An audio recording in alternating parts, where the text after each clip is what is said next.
Cambridge Practice Tests for Ielts 1 by Vanessa Jakeman and Claire McDowell.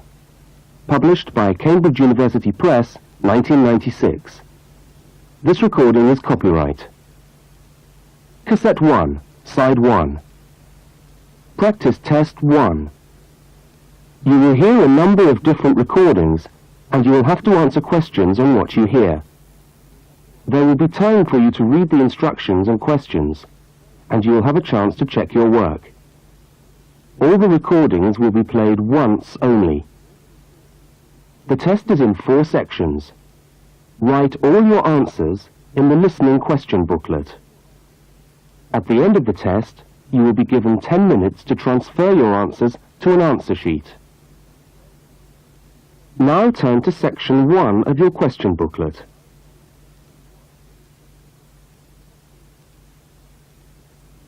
Section 1. You will hear a telephone conversation between a woman and a police officer. First, look at questions 1 to 5. For each of the questions, 4 alternatives are given. Decide which of the alternatives, A, B, C, or D, best fits what you hear on the tape, and circle the appropriate letter. You will see that there is an example which has been done for you. On this occasion only, the conversation relating to the example will be played first.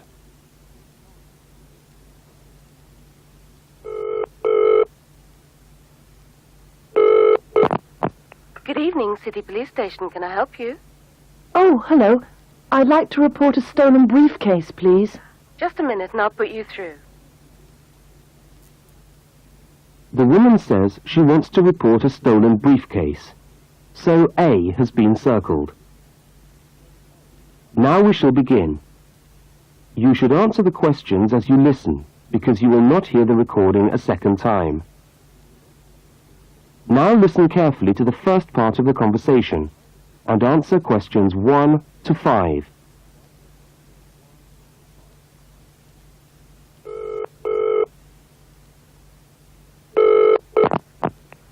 Good evening, City Police Station. Can I help you? Oh, hello. I'd like to report a stolen briefcase, please. Just a minute and I'll put you through. Lost property, can I help you? Oh, yes. I've had my briefcase stolen. Okay, I'll take some details. Tell me what it looks like, first of all. Well, it's a soft leather one, you know, not a heavy box type like a man's. And how does it close? It's got buckles at the front, 2 of them. They're gold-plated ones. Fine. Was it locked? No, I'm afraid not. Never mind. Any distinguishing features? Pardon? Any marks or badges on it that make it stand out? Only the brand name. And where's that? It's on the back. At the bottom, in the left-hand corner. It's saggy. Oh, and there's a scratch. It's quite bad, but small, directly above the brand name. I did it recently, putting it on my bike. I've got that. So, what did you have inside the briefcase? Well, all my papers from college.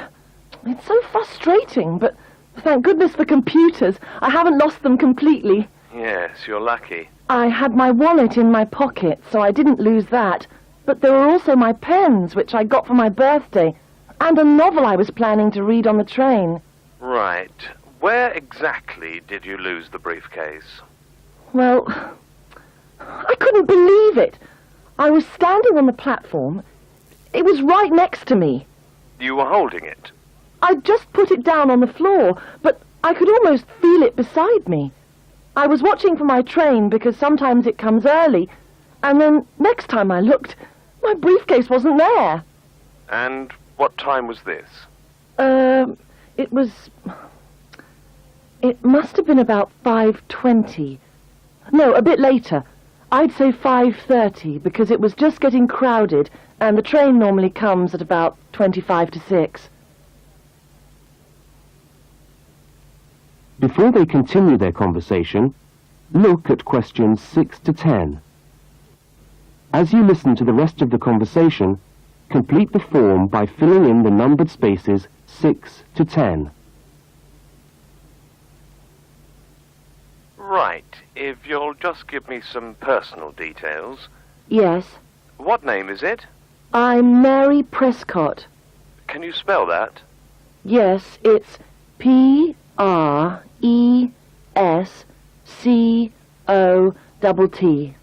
And your address? Flat 2, 41 Fountain Road, Canterbury. Fountain Road. Yes, number 41. And have you got a contact telephone number? Yes, it's 752239. 752239. Fine. One last question. What would you say the value of your briefcase is? Including the contents? Yes. Just a rough estimate is fine. Oh, I'm not sure. Well, the briefcase itself is quite new. I bought it last month for £40. I suppose about £65. The contents are worth about £20 or £25 at least. That's fine. Well, if you could come down to the station tomorrow, you can sign this form and have a look at what we've got here. Okay, thanks. Bye. Goodbye.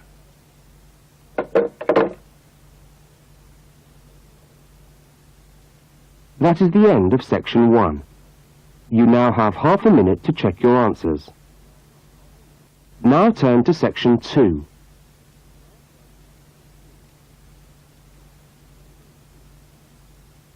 Section 2. You are going to hear a news report from an Australian radio programme. First, you have some time to look at questions 11 to 13. Now listen to the news headlines and tick the 3 other items which I mentioned.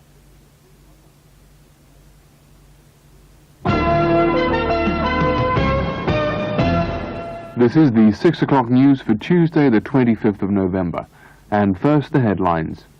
The Prime Minister has promised to help the drought-stricken farmers in the northern part of the country who haven't seen rain for nearly 2 years. And in Sydney, a group of school children are successfully rescued from a plane which landed in the sea shortly after takeoff. Transport workers are on strike in Melbourne over a pay claim, and the strike looks set to spread to other states. And on a fashionable note, there's to be a new look for the staff of Qantas, Australia's national airline. Now you have some time to look at questions 14 to 21. As you listen to the rest of the news, complete the notes in the spaces provided. The Prime Minister has pledged today that he will make $250 million available to help the drought-stricken farmers who have not seen rain for years get through the next 5 years. Money that was to have been spent on the restructuring of Sydney's road system has been reallocated to what the Prime Minister described as a more worthy cause. Farmers are to receive financial assistance to help see them through the worst drought in over 50 years. Many farmers feel that while the money is welcome, it has come too late to save them and their farms from financial ruin, and are angry that the government did not act sooner. A group of school children who were travelling in a privately chartered aeroplane from Sydney to Queensland to take part in a musical concert found themselves swimming for the shore when their aeroplane had to land in the sea just 3 minutes after taking off from Sydney Airport. The pilot managed to bring the aircraft and its 50 passengers down safely in the calm waters of Botany Bay, where boats and pleasure craft were able to come to the rescue of the boys. The fact that it was a weekend meant that there were hundreds of boats in the bay enjoying the good weather, and this undoubtedly helped the rescue operation. "We owe our lives to the skill of the pilot," said one of the boys, but the pilot replied modestly that it was all part of a day's work. However, all their musical instruments were lost, and they never got to play at the concert. That is the end of section 2. You now have half a minute to check your answers. Now turn to section 3.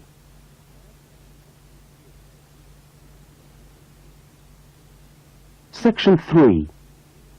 In this section, you will hear a conversation between a university student and a university lecturer. Look at questions 22 to 25. For each of the questions, 4 alternatives are given. Decide which of the alternatives best fits what you hear on the tape and circle the appropriate letter.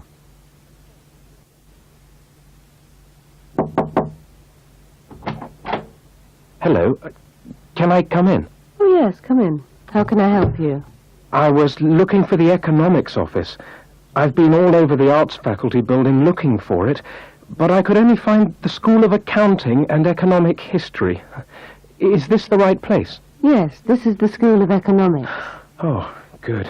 I'm a new student, and I was wondering if someone could give me some information. Well, I might be able to help. I lecture on that program. What do you need to know? Oh, quite a few things, actually. Firstly, how many lectures a week do I have to attend? Ah, well, the Economics 1 course is a double unit. So there are 2 lectures a week and 1 tutorial. Oh. The lectures are scheduled for Tuesday and Thursday. What time? Let me see. You know, this information is all in the handout, which you should have received yesterday at the orientation meeting. Oh, was there a meeting yesterday? I didn't know about that. No one mentioned... Yes, there was. But never mind. Now, lectures are at 4 in the afternoon. Oh, 4's a bit late. I've got a part-time job that starts at 4:30. Well, you can't be in 2 places at once, can you? And attendance at lectures is necessary. We expect at least 90% attendance at this university, you know. 90%? That's high. Do they enforce that rule? Yes, we do. We're pretty strict about it, actually. And what times have been set down for the tutorials? Do you have that information? That's a very well-attended course, so there's a number of tutorial times.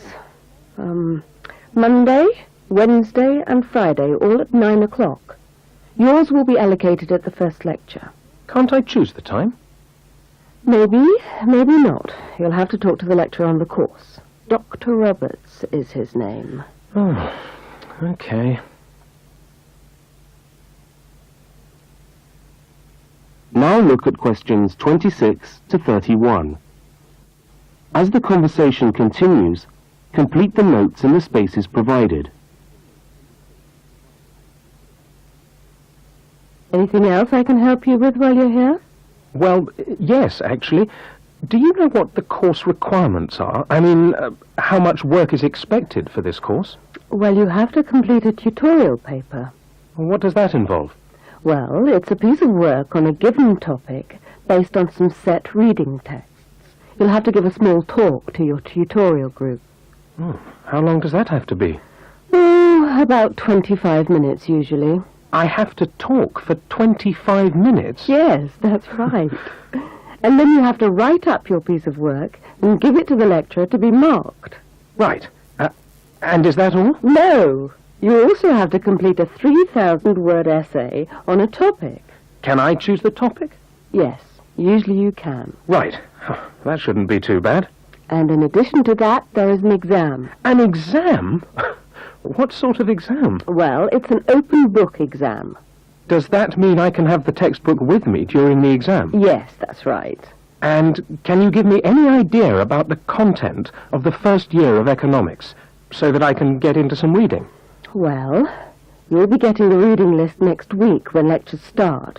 All the books are in the library. Yes, but won't everyone else take them out as soon as they get the reading list too? Well, yes, they might. But most of the important ones are held in closed reserve. That's a part of the library where you can go to read books, but you can't take them out of the building. What did you call that section of the library? Closed reserve. However, we do recommend that you buy the core books. You'll find them useful and you'll need them for the exam. Yes, I suppose I will. But what is the focus of the course? Well, the course at this university has a vocational focus. That is, a focus on preparing its graduates for work. So we're orientated very much towards employment. Oh, so my chances of getting a job are good. Well, provided you get good results. Well, look, thanks for your time. You've been really helpful. That's fine. See you next week, then.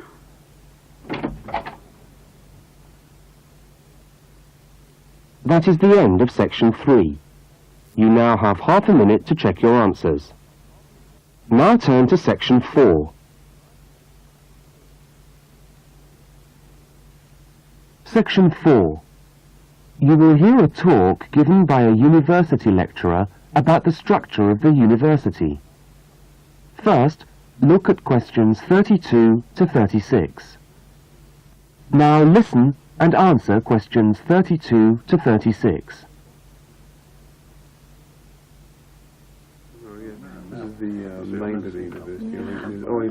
Good morning and welcome to the University of Westlands. My name is Marcia Mayhew and I'm the coordinator of the Bachelor of Social Science degree. This morning I'd like to tell you about the structure of the university and about some of the requirements of the degree that you're about to enter. The Bachelor of Social Science is in one faculty within the university.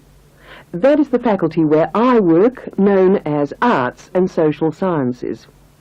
Here on this campus we also have the faculties of Architecture, Law and Science and Technology, among others.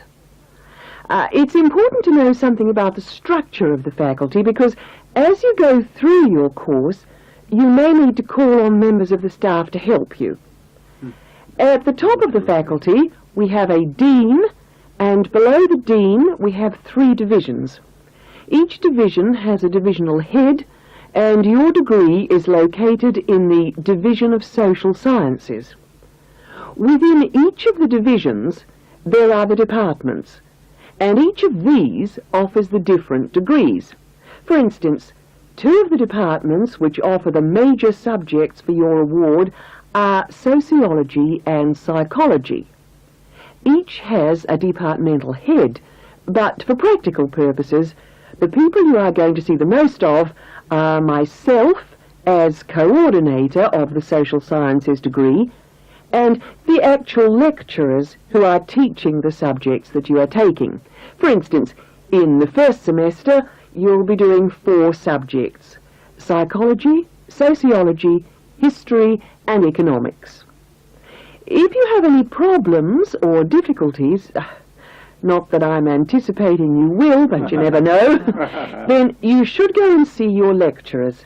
For instance, you may find that you can't meet a deadline for an essay, or perhaps you're having problems with attendance. These seem to be the 2 most common problems that students face. As you listen to the rest of the talk, answer the questions 37 to 41. If your lecturers are unavailable, you can always come and see me in my office.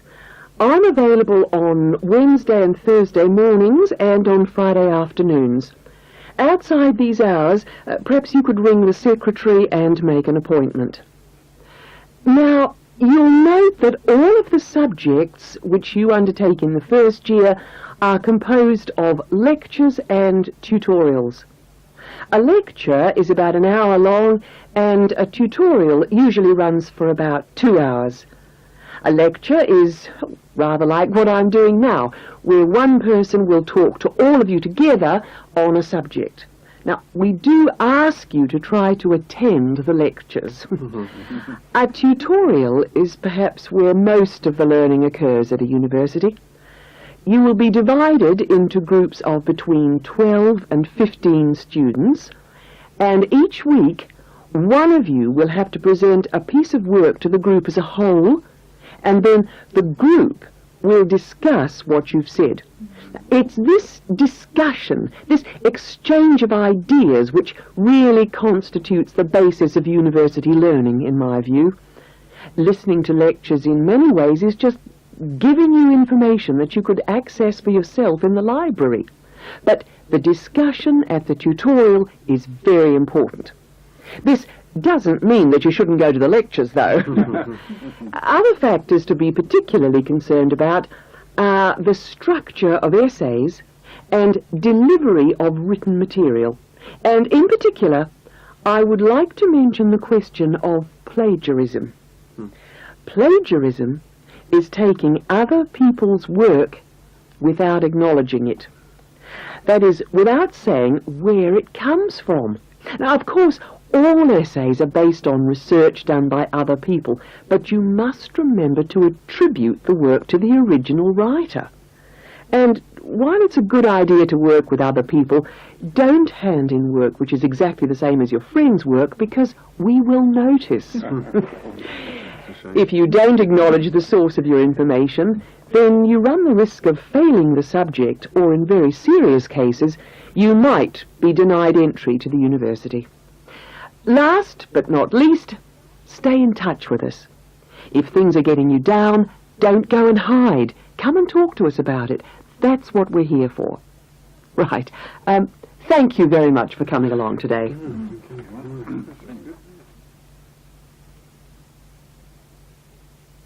That is the end of section 4. You now have half a minute to check your answers. That is the end of the listening test. You now have 10 minutes to transfer your answers to the listening answer sheet. Cassette-1, Side 2. Practice Test 2. You will hear a number of different recordings, and you will have to answer questions on what you hear.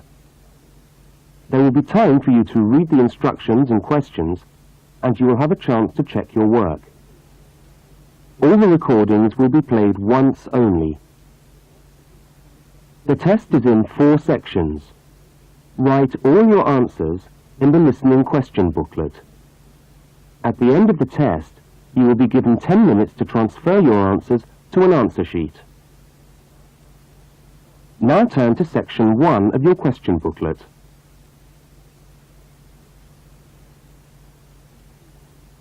Section 1.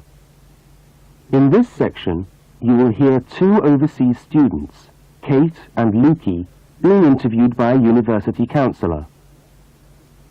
First look at questions 1 to 5. See that there is an example which has been done for you.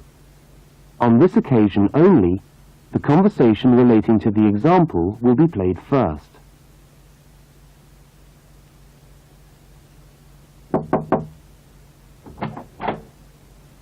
Hi there, Kate. Come on in. How are you today? Fine, thanks. Hi, Lukey. How's things? Okay.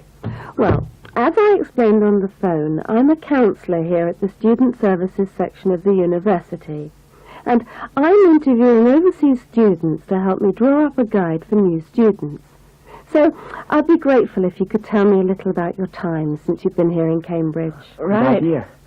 Now, Kate, let's start with you. Okay. This is your 2nd semester, isn't it? Could you tell us something about your first impressions of the town when you arrived? Yeah. Well, first of all, I was struck by how quiet it is here in the evening. Kate's first impression of the town is that it is quiet in the evening. So, quiet is the answer. Now we shall begin. You should answer the questions as you listen, because you will not hear the recording a second time. Now listen to the first interview with Kate and complete the notes by filling in the numbered spaces 1 to 5.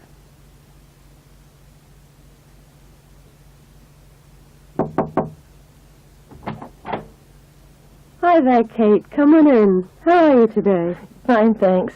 Hi, Lukey. How's things? Okay. Well, as I explained on the phone, I'm a counsellor here at the Student Services section of the university. And I'm interviewing overseas students to help me draw up a guide for new students. So I'd be grateful if you could tell me a little about your time since you've been here in Cambridge. Right. Yeah. Now, Kate, let's start with you. Okay. This is your 2nd semester, isn't it? Could you tell us something about your first impressions of the town when you arrived? Yeah. Well, first of all, I was struck by how quiet it is here in the evening. Yeah, I suppose Cambridge is a quiet place. Where did you live when you first arrived?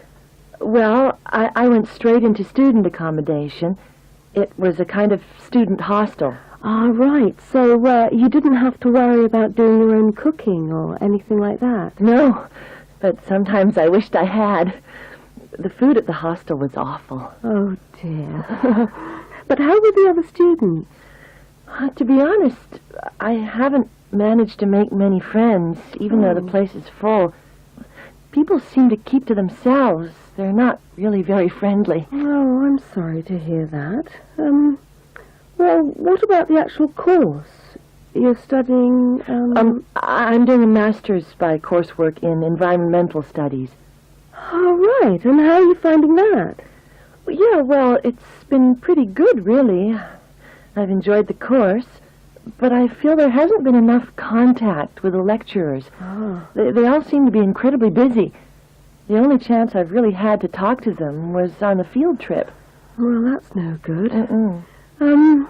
Could anything be done to improve the course, in your opinion? Well, I think it would be helpful to have meetings with lecturers on the course. Say, once a fortnight. Something like that. Regular meetings? Uh-huh. Yes, that could certainly help. Now, Kate, we'll come back to you in a minute, but I'd just like to ask Lukey some questions. Before they continue the interview, look at questions 6 to 10. As you listen to the rest of the interview, complete the notes. Lukey, where are you from? I am from Indonesia. And how did you find Cambridge when you first arrived? Well, I like it here. I think the city is very beautiful. What about your accommodation? Was that okay? Yes, okay. At first, I stayed with a family for 3 months. They were very kind to me, but they had 3 young children, and I found it difficult to study. Right, I see. So after 3 months, I moved out, and now I live with 2 other students in a student house. It's much cheaper, and we like it there. Good. And, what about your studies? What are you studying? I'm doing a bachelor